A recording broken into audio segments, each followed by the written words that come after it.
नमस्कार। Capital TV का खास शो सबसे बड़ा सवाल देख रहे हैं आप। मैं हूं आपके साथ पूजा। कहते हैं विनाश काले विपरीत बुद्धि। ये बात आम आदमी पार्टी के नेता संजय सिंह पर बिल्कुल सटीक बैठती है, क्योंकि आम आदमी पार्टी का विनाश हो रहा है। पूरी पार्टी शराब घोटाले में फंस चुकी है। जांच एजेंसियों के पास पुख्ता सबूत भी है, पर संजय सिंह की बुद्धि विपरीत नजर आ रही है, क्योंकि वो अब लगातार जांच एजेंसियों पर सवाल खड़े कर रहे हैं। संजय सिंह ने ईडी के अधिकारियों को मानहानि का नोटिस भिजवाया है। ये नोटिस ईडी के डायरेक्टर संजय कुमार मिश्रा और शराब घोटाले की जांच कर रहे जांच अधिकारी जोगिंदर को भेजा गया है। संजय सिंह ने अधिकारियों से 48 घंटे के भीतर माफी मांगने वरना कानूनी कार्रवाई के लिए तैयार रहने के लिए कहा है। तो आखिर क्यों संजय सिंह ने ये नोटिस भिजवाया, क्या हो गया है उनकी बुद्धि को, इसी पे चर्चा करेंगे। बातचीत के लिए मेरे साथ स्टूडियो में मौजूद हैं कैपिटल टीवी के editor in chief doctor Manish Kumar. Doctor साहब, बहुत बहुत स्वागत है आपका। धन्यवाद। संजय सिंह क्यों ईडी के अधिकारियों से पंगा ले रहे हैं? देखिए, ये पंगा की शुरुआत कैपिटल टीवी से शुरू होती है। जी। हम लोगों ने ईडी के हवाले से खबर चलाई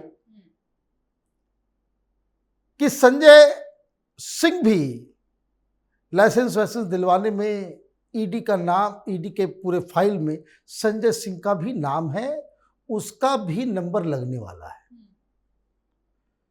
तो आम आदमी पार्टी की तरफ से प्रेस कॉन्फ्रेंस किया गया कि संजय सिंह बड़े ईमानदार हैं। तो जिसको जिसको आम आदमी पार्टी कहती कि बड़े ईमानदार हैं, हरिश्चंद्र की औलाद है, तो वो सीधे सीधे जेल ही जाता है। केजरीवाल का सर्टिफिकेट मिलने का मतलब है कि जेल गया। अब हमारे क्लिप को लगा के, संजय सिंह के भाषण को लगा करके आम आदमी पार्टी ने ट्वीट किया, फेक का ठप्पा लगा दिया कि भाई हम लोगों ने फेक न्यूज दिया। चलो भाई ठीक है, फेक न्यूज दिया तो फेक कैसे है ये? पहली चीज ये आप बता रहे हो कि भाई ये फेक है। फेक क्या है? न्यूज फेक है, हमने जो खबर दी वो फेक है। तो फिर आप वहां क्यों जा रहे हो? आप हमें नोटिस देते, हमें कोर्ट में लेके जाते। खबर आई ईडी से, उसको आपने शुरू में बताया कि फेक है। खबर जब पुष्टि हो जाती है, आप कहते हो कि यह मानहानि है। मतलब आप देखिए, दोनों चीजें तो एक साथ नहीं होगी। आपने ट्वीट किया, आपने कहा भाई कैपिटल टीवी डॉक्टर मनीष ने गलत खबर फैलाई, आपने ठप्पा लगा दिया भाई फेक, तो मेरे खिलाफ एक्शन लो।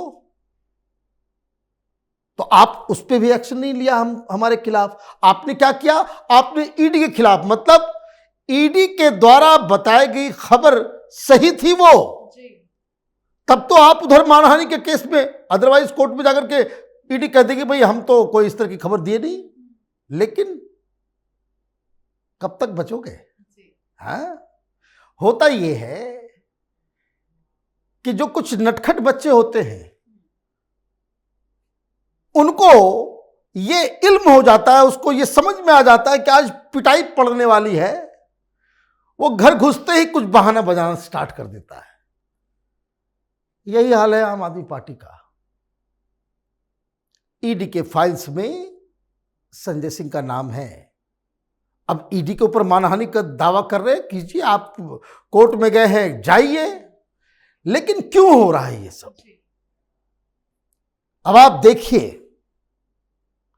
केजरीवाल वो 9 घंटे सीबीआई के साथ जो पूछताछ हुई, ये पढ़ा लिखा चतुर चालाक व्यक्ति है। He is a very cunning person. ये आभास इसको हो जाता है कि आगे क्या होने वाला। तो क्वेश्चन से ही केजरीवाल को समझ में आ गया कि उसका नंबर लग गया है। जिस तरीके से सिसोदिया जेल गया, केजरीवाल भी जाएंगे, उनको यह समझ में आ गया।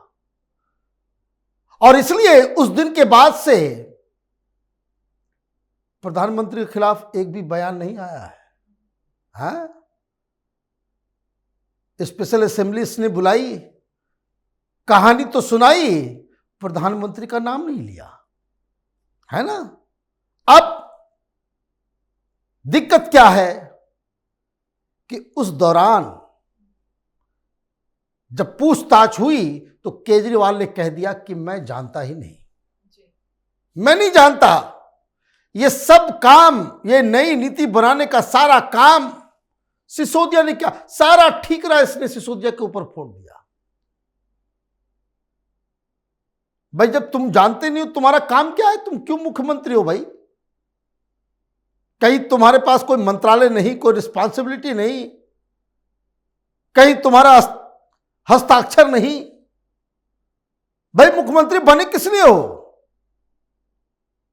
दिल्ली की जनता का पैसा का इस्तेमाल, घोटाले में कमाए गए पैसे का इस्तेमाल इलेक्शन में जाकर के खुद को प्रधानमंत्री बनाने के लिए।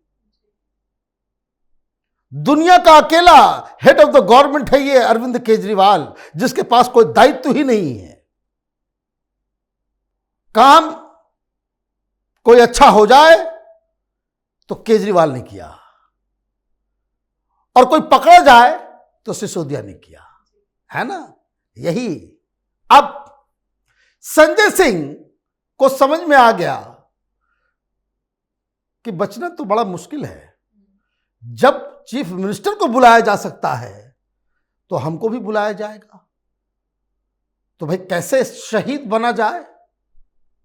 तो आप क्या करते हो, संजय राउत का टेक्निक अपनाते हो। आपको याद होगा संजय राउत ने भी ऐसे ही कहा था, उसने तो एफआईआर दर्ज करवा दिया था 4 टॉप ईडी के अधिकारियों को, और यह आरोप लगाया था कि ये पैसे ले रहे हैं, ये कर रहे हैं, वो कर रहे हैं, 1001 चीज, बैंक अकाउंट नंबर दे रहा है तो ये दे रहा है, वो दे, 1001 चीज उसने किया। क्या हुआ उसके बाद?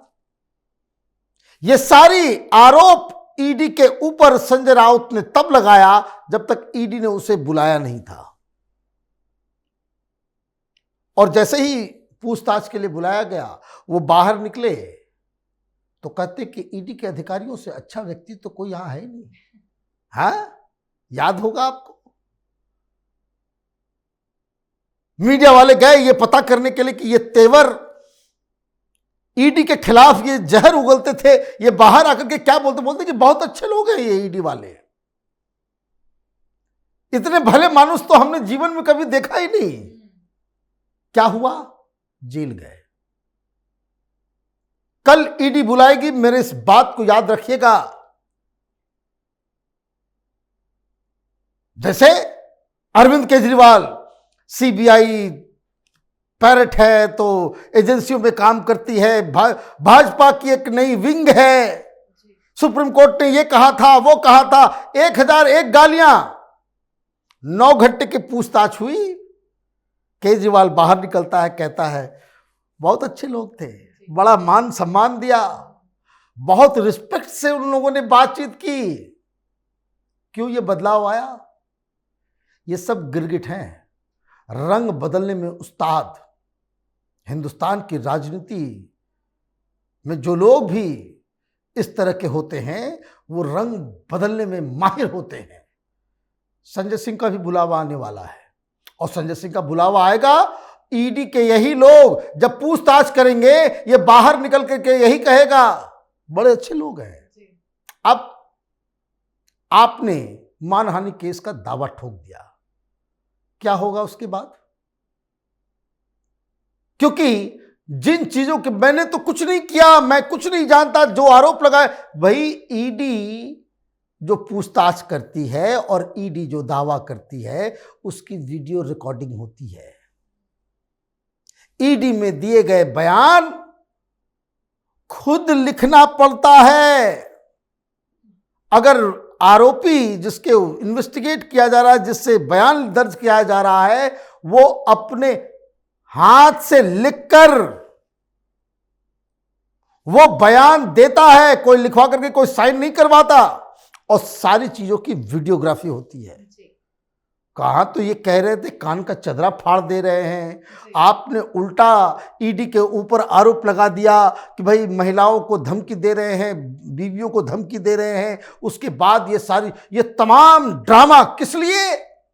क्योंकि केजरीवाल से जो पूछताछ हुई उसको समझ में आ गया कि कुछ चीजें तो सीबीआई को वो बातें मालूम है जो मैं, सिसोदिया और विजय नायर के अलावा कोई नहीं जानता है। इसका मतलब विजय नायर टूट गया, विजय नायर ने राज खोल दिए। अदरवाइज उन सवालों का कोई माने मतलब नहीं है। केजरीवाल इसलिए फंसे हुए नजर आ रहे हैं कि जो एक्साइज पॉलिसी बनाई गई उसकी फाइल अपने हाथ से केजरीवाल ने एक्साइज सेक्रेटरी को दिए थे अपने घर के अंदर। तो आप बच कैसे सकते हैं? सिसोदिया का नाम लेने से आप बच जाएंगे। और चूंकि ये पूरा का पूरा कुनबा इसमें शामिल है, सबका नंबर लगने वाला है, तो आप क्या करेंगे? पहले से ही चिल्लाना चालू करेंगे। आप क्या करेंगे? आप यही करेंगे जो संजय राउत ने किया, जो तमाम विपक्ष के लोग कर रहे हैं कि आप एजेंसी को ही डिस्क्रेडिट कर दें। मीडिया वाले नहीं चलाएंगे, वो आपके फेवर में स्टोरी कर सकते हैं, हेडलाइन में डाल सकते हैं, आपको फुटेज दे सकते हैं, उससे कोई फर्क नहीं पड़ता। कोर्ट के अंदर सबूत और साक्ष्य देना होता है, भाषणबाजी नहीं। भाषण प्रेस कॉन्फ्रेंस और पब्लिक रैली के लिए, कोर्ट के अंदर तो आपको साक्ष्य देना होगा। शराब घोटाले में ये सारे के सारे लोग शामिल हैं या ये सारे के सारे लोग शामिल नहीं हैं, इसका सबूत आम आदमी पार्टी अब तक दे नहीं पाई। जी, बहुत बहुत धन्यवाद समझाने के लिए। धन्यवाद। तो जांच की आंच जब इन नेताओं पर पड़ती है तो ईडी सीबीआई पर ही सवाल खड़े करने लगते हैं और संजय सिंह ने भी यही किया है। सांसद संजय सिंह का कहना है कि शराब घोटाले में ईडी ने चार्जशीट में उनका नाम झूठा ही डाल दिया, किसी गवाह ने उनका नाम नहीं लिया। पर सवाल ये है कि उनको कैसे पता कि किसी गवाह ने उनका नाम नहीं लिया। सच्चाई ये है कि जांच की आंच केजरीवाल के साथ साथ संजय सिंह तक भी पहुंच गई है, तभी संजय सिंह अब बौखला रहे हैं। आप अपनी राय कमेंट करके जरूर लिखें। देखते रहिए कैपिटल टीवी। नमस्कार।